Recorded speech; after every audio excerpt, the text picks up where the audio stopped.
오늘 갈라디아서 2장 20절의 시작을 우리가 보았죠. 내가 그리스도와 함께 십자가에 못 박혔나니. 헬라어로는 딱 두 단어라고 했어요. 그리스도 그리고 함께 십자가에 못 박혔다. 이 두 단어, 바울의 1인칭 자기 고백적인 신앙, 이 선언은 한 죽음으로부터 출발을 합니다. 십자가에 못 박힌 그리스도, 바로 그 죽음에 대해서 이야기를 하는 거죠. 비록 짧게 짜여진 단어이지만 아주 강력한 자기 선언이 바로 이 말씀인데요. 바울은 그 당시 사람들에게 십자가라고 하는 것은 낯설지 않습니다. 누군가를 죽이는 사형의 방식이기 때문에. 근데 바울이 말하는 십자가는 많고 많은 십자가들이 아니에요. 하나의 십자가를 지금 보고 있는 거죠. 주 달려 죽은 십자가. 그 십자가와 자신의 삶이 어떻게 결부가 되어 있는가를 지금 말하고 있는 거예요. 근데 여기 못 박혔다고 했죠. 완전히 그리스도의 십자가와 내가 그냥 나란히가 아니에요. 주의 손에 나의 손을 포개하고 주의 발에 나의 발을 포개는 그런 찬양의 가사처럼 주님의 십자가에 나도 못 박혔다고 하고 있어요. 그러니까 요즘에야 십자가는 귀에도 달고 목에도 다는 장신구지만 옛날엔 천만의 말씀이요, 십자가는 죄인을 매다는 것이었어요. 사람이 십자가에 매달렸다고요. 근데 십자가라고 하는 건 명백한 죽음, 확실한 죽음, 끔찍한 죽음이에요. 온몸에 수분이 빠져나가는, 물과 피가 다 쏟아지면, 그래서 쇼크사를 하거나 산소 공급이 중단돼서 가쁜 숨을 몰아쉬면서 호흡 곤란에 이르러 죽음에 이르는 가장 고통스러운 죽음을 경험하게 하는 방식이 바로 십자가 사형이었다는 거죠. 근데 우리는 희한하게도 바울은 그 죽음으로부터 삶을 지금 출발시키고 있다는 겁니다. 이게 거듭나지 않은 자연인, 우리가 자연인이라고 말하면 그냥 태어나서 살다가 죽는 자연적인 상태의 인간이죠. 그 자연인의 삶이라고 하는 건 출생으로부터 기인합니다. 그렇죠? 근데 거듭난 성도는 어떨까요? 죽음으로부터 출발합니다. 예수 십자가, 그리고 거기에 같이 못 박힌 나의 죽음으로부터 시작을 하는 거예요. 그러니까 출발부터가 다르다는 거죠. 이 고대의 연극의 가면 할 때 그 가면을 지칭했던 단어가 페르소나라고 하는 단어잖아요. 근데 이 단어는 영어 인격의 어원이에요. 그렇기 때문에 모든 사람들은 저마다 외적인 가면, 외적 인격, 사회적 가면을 하나 둘씩 쓰고 산다, 요즘에 말을 합니다. 그런 점에서 근데 신앙이라고 하는 건 무엇일까요? 신앙생활을 할 때 우리가 예수 믿는다고 하는 것이 또 하나의 가면을 쓰는 것이란 말이야. 종교적 가면. 그래서 우리가 예배당 밖을 나가면 언제든지 가정에서 쓰는 가면, 직장에서 쓰는 가면, 동호회에서 쓰는 가면, 계모임에서 쓰는 가면, 별의별 활동에 쓰는 가면의 여러 가지 중에 하나로 교회에 올 때 쓰고 오는 가면 정도가 혹 신앙이라고 한다면, 근데 여러분, 그런 신앙에 관해서 성경은 아는 바가 없습니다. 중요한 신앙은 오히려 가면을 벗고부터 시작을 하는 거죠. 내가 철저하게 만들어왔던 나의 자존심, 사회적인 나의 지위, 사람들에 대한 평판, 이 모든 것들이 하나의 가면이 되어 써왔던 것을 그리스도의 십자가를 대할 때 그걸 벗고부터 출발하는 거야. 영혼의 민낯을 하나님 앞에 대하고부터. 그러니 거기서 나오는 게 뭘까요? 회개라고 하는 게 나오는 거죠. 회개는 하나님 앞에 벌거벗는 거예요. 겪음이 나를 메이크업해 왔고, 나를 감춰왔고, 나를 꾸며왔던 것들을 지워내면서부터, 사람들은 나에 대해서 제법 좋은 사람이라고 평가하고, 가정 안에서 부모 잘 섬기는 효자라고도 하고, 그리고 가정 안에서 자녀들에게 존경받는 부모라고도 하는데, 십자가 앞에 서 보면 그 모든 것들이 나를 향한 이 꾸밈일 수는 있겠으나, 실제로 하나님을 등지며 살아왔던 내 삶을 돌아보니 이 모든 것이 죄의 허물이구나 하는 것을 깨닫고, 시작부터 회개하는 그 출발을 복음은 우리를 이끌어 준다는 것이죠. 그런즉 이제는 그 뒷이야기는 이렇습니다. 내가 사는 것이 아니요 오직 내 안에 그리스도께서 사시는 것이라. 알다가도 사실 모를 신비로운 표현이죠. 내가 살잖아요. 이름 석자 가지고 삽니다. 명함 가지면 다 그 명함의 이름은 나로 등재되어 있습니다. 등기부 등본 띄워봐도 우리 호주 집주인 다 내 이름으로 혹 되어 있잖아요. 그런데 이게 웬 말입니까? 내가 사는 게 아니래요. 오직 내 안에 그리스도께서 사시는 것이라고 말씀하고 있습니다. 바로 이 관계가 우리로 하여금 신앙생활 혹은 복음 인생이 과연 어떤 것인가를 정확하게 규명해 주는 말씀입니다. 앞서도 말씀드린 것처럼 세대는 급변합니다. 그렇지만 그 모든 변화되는 세대를 관통하는 공통점은 자기 관심에 몰두하고 있다. 나 중심. 옛날에 N세대라고도 했어요. 나 세대. 자기 사랑, 에고이즘. 여러분, 영어로 죄를 신이라고 하거든요. S-I-N. 그 죄, 근데 그 단어의 중앙에 뭐가 있습니까? I가 있어요. 내가 있어요. 죄는 무엇입니까? 자기를 중심으로 자기를 사랑하고 자기만 사랑하고 결국에 자기를 숭배하는. 왜 많은 사람들이 관계 속에 상처를 받죠? 자기 자존심에 스크래치가 생기기 때문입니다. 자기를 사랑하는 사람이 누군가 나를 사랑해 주지 않은 걸 경험하게 될 때 우리는 그 관계 속에 깨어지고 부서지면서 아파하는 거죠. 근데 그 모든 것이 결국은 죄로 물든 자아가 욕망하는 자기 성취, 자기 존중감, 뭐 이런 것들이 우리로 하여금 대인과의 관계에 있어서도 상처를 주기도 하고 받기도 하며 살게 하는 것이죠. 자, 근데 복음은요, 이 관계가 뒤바뀌어집니다. 똘똘 뭉친 자기의 아성, 나의 철벽과도 같은 성, 누구도 건들 수 없도록 만드는 이 철옹성과 같은 이게 예수 십자가 앞에서 여리고성 무너지는 것처럼 와르르 무너져 버리는 거예요. 무너지고부터 시작하는 거예요. 깨어지고부터 시작하고 죽음으로부터 시작하고, 이게 바로 복음이 우리에게 말하는 진리의 역설이죠. 우리는 무언가 급격한 변화가 일어날 때 줄곧 이런 말을 합니다. 코페르니쿠스적인 전환이다, 이런 말을 하죠. 15, 16세기를 이어가면서 자연과학이 발달되면 그 이전의 세계관은 지구를 중심으로 천체가 돈다, 태양이 돈다, 이거였는데 이 코페르니쿠스라고 하는 천문학자 갈릴레오를 이어가면서 아니다, 망원경을 보면서 관측해 보니까 태양이 도는 게 아니라 지구가 도는 거다, 지구는 둥글다, 이런 것들을 발견하면서 사람들의 가치관이 완전히 바뀌게 되는 거예요. 그냥 하나의 원리 법칙을 깨닫는 정도가 아니라 그게 종교였거든요. 태양이 돈다, 천체가 돈다, 이게 지구 중심성의 세계관이었는데 그게 바뀌는 게 엄청난 파장을 일으키는 거예요. 그래서 뭔가 혁명적인 변화를 일으킬 때 코페르니쿠스적인 전환이란 말을 쓰는 거죠. 근데 여러분, 신앙생활을 한다는 것은 소소한 일상의 변화는 우리가 그 이후에 늘 말하는 것들이지만 그 첫 출발은요, 엄청난 변화로부터 출발하게 되는 것이죠. 내가 주인이었던 삶에서 이제는 주인이 바뀌는 삶을 살아가는 것이기 때문에. 그래서 오늘 우리 말씀 우리들에게 그리스도의 주되심을 가르쳐 줍니다. 로드십이라고 합니다. 주재권이라고도 말을 하죠. 만일 우리가 그리스도와 함께 죽었으면 또한 그와 함께 살 줄을 믿노니, 주와 함께 죽고 주와 함께 살고. 이게 갈라디아서 버전으로 바꾸면 내가 사는데 내가 사는 게 아니고 내 안에 그리스도께서 사는 삶이라 하는 그런 고백인 거죠. 그리스도가 주인 되신 삶, 그리스도로 사는 삶.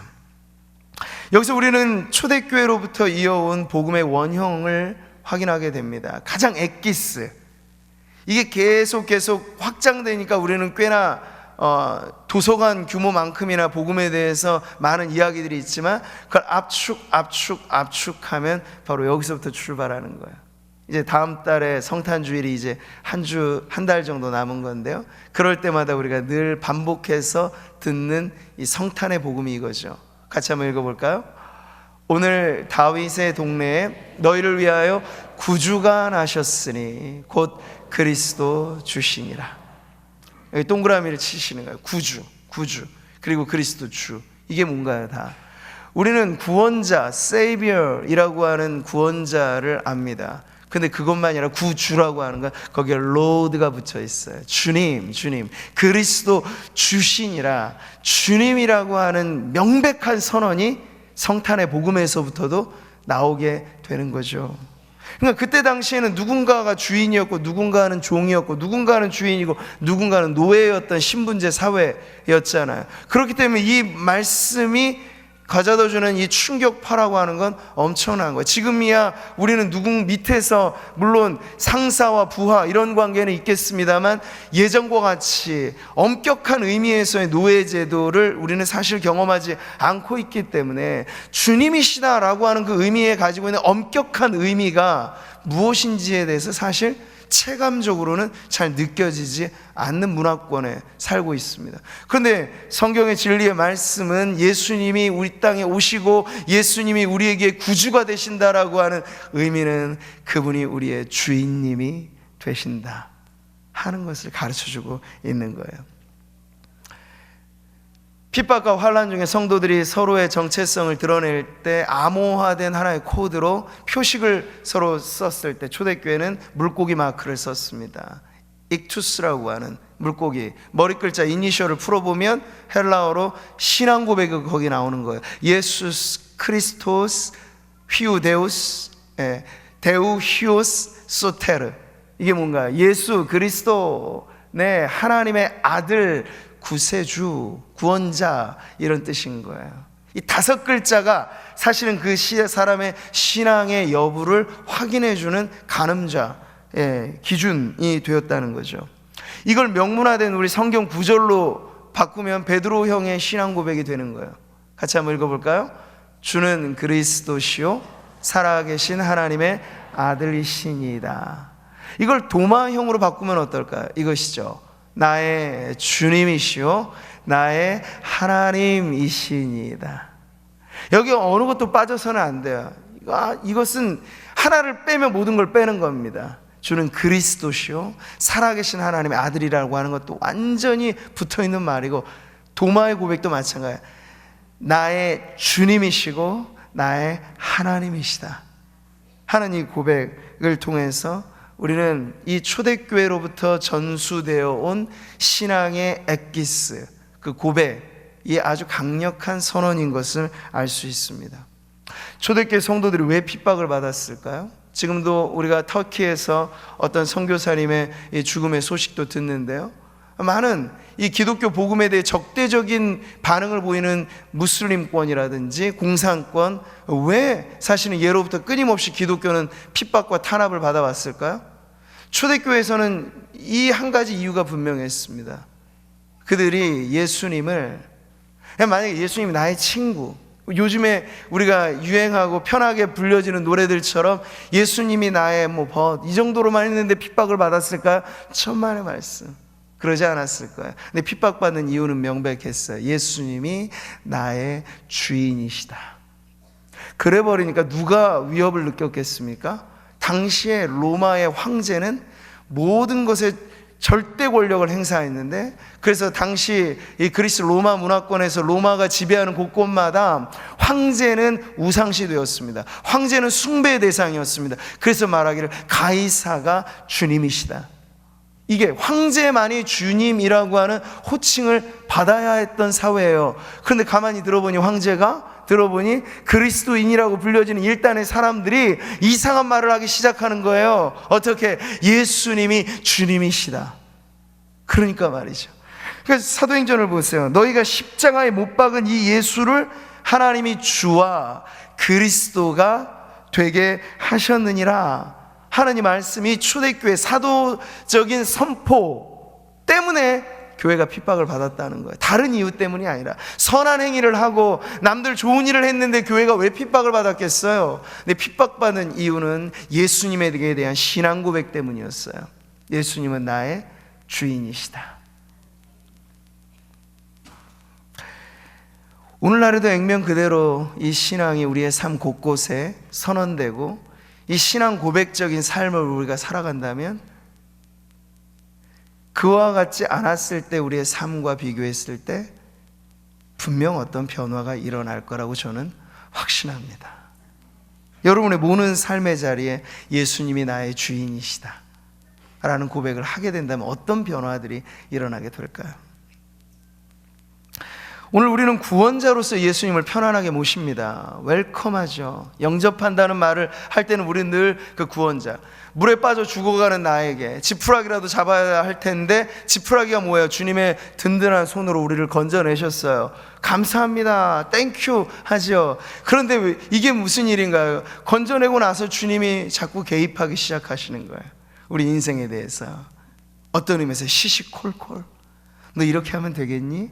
이렇게 하는 것이 좋지 않겠니? 근데 우리는 예수님에 대해 생각할 때 나를 구원해 주신 분으로는 너무나 좋은데, 그 다음에는 내가 나 마음대로 살고 싶어요. 주님, 날 좀 건들지 마세요. 내 인생은 나의 것이에요. 이렇게 말하게 되면 그제서부터 신앙은 갈등에서 연속 되어지게 되는 거죠. 근데 여러분, 예수님은 처음부터 이 기준에 대해서 양보함이 없으셨어요. 우리가 손을 가리고 하늘이 없다고 말하면 우리 편에서 그게 어떨지 모르겠지만, 그런다고 하늘이 안 가려지죠? 마찬가지면 복음서로부터 출발해서 예수님을 이해해 보세요. 주님은 처음부터 아주 단도직입적인 분이라는 걸 알 수 있어요. 명하시는 분으로 등장하는 거죠. 갈릴리 어부들을 보시고 세관에서 돈 세고 있는 세리 마태를 보시고 주님은 똑같이 말씀하세요. 뭐라고요? 나를 따르라. 이거 엄청난 말이거든요.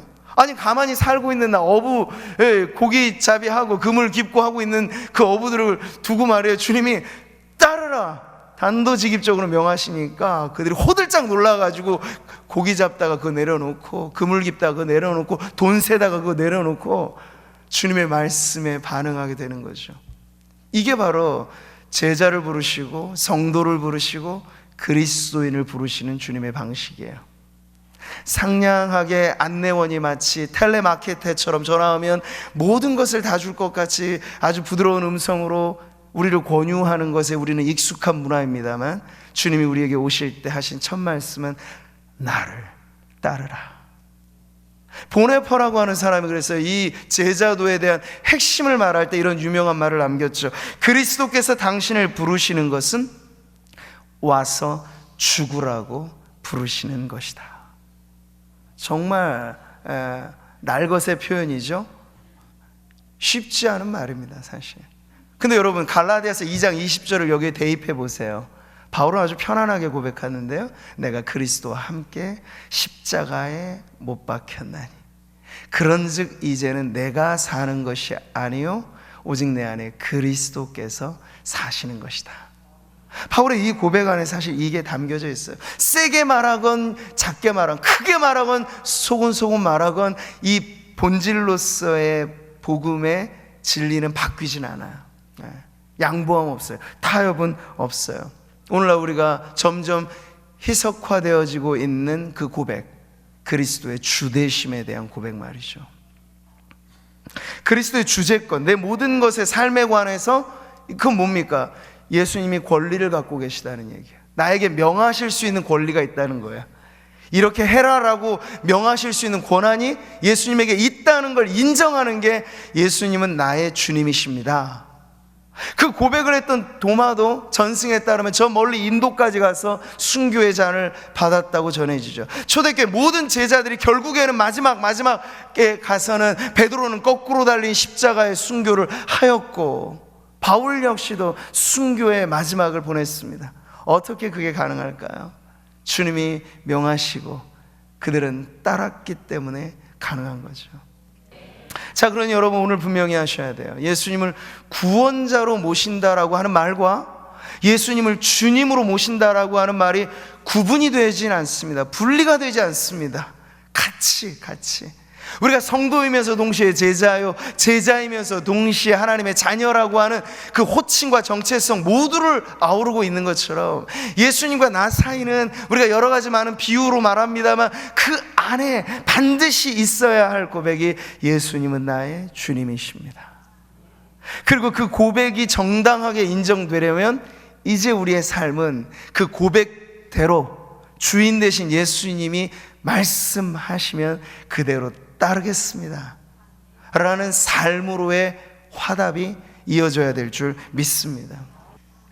내가 살지만 내가 사는 것 아니고 나의 주인 되신 예수님이 나의 삶을 다스리시도록 권리를 내어드리는 삶을 하나둘씩 늘려간다면 우리를 통해서 그 하나님의 나라는 우리 구미지역 그리고 이 땅 가운데 확장되게 될 줄 믿습니다. 만일 누가 말하려면 하나님의 말씀을 하는 것 같이 하고 누가 봉사하려면 하나님이 공급하시는 힘으로 하는 것 같아요. 다 보세요. 하나님 같이 하라고, 하나님처럼 하라고. 이걸 오늘 우리의 말로 바꾸면 예수님처럼, 예수님처럼.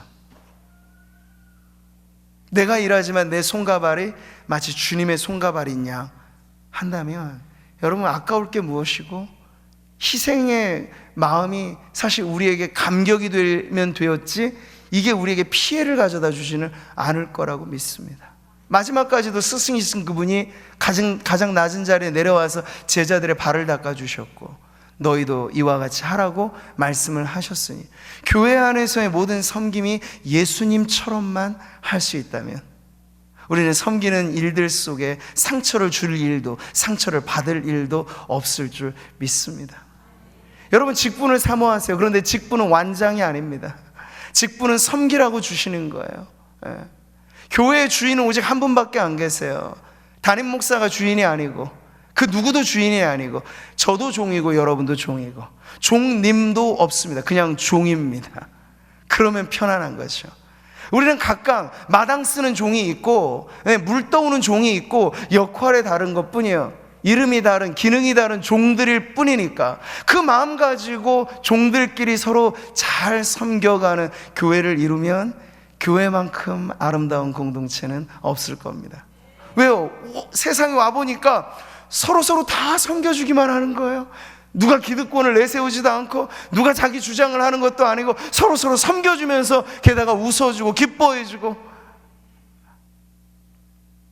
세상이 교회를 보면서 놀라게 만드는 대목은 바로 그겁니다.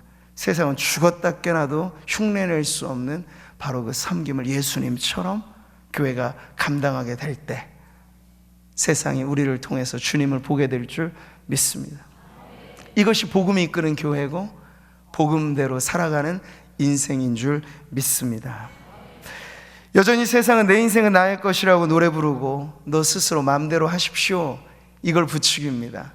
그런 세상 속에서 오늘 갈라디아서 이 말씀은 다시 한번 내 마음대로 당신 마음대로 그게 아니고 주님 마음대로 이게 우리 안에 일반의 상식으로 통용되는 신앙의 고백이 되는 교회가 되기를 바랍니다. 주님의 뜻이요라고 하면 어떻게 해요? 아멘 하는 교회. 이게 바로 초대교회로부터 이어온 뼈대 있는 집안의 신앙입니다. 우리가 120년을 향하여 뼈대 있는 집안으로 가니 다른 게 아니에요. 다른 전통을 자랑할 건 없어요. 중요한 건 우리는 주님의 어명이면 모든 성도가 아멘 하는 교회. 사무엘이 처음 영의 귀문이 열릴 때 그가 고백한 말처럼 말씀하옵소서 주의 종이 듣겠나이다. 그런 고백으로 언제나 겸손히 또 겸손히 주인님의 뜻에 말없이 섬기는 것이 우리의 신앙 복음 인생이 되는 저와 여러분 우리 모든 성도님들 되시기를 주님의 이름으로 축복합니다. 할렐루야. 섭니다. 모든 염려 주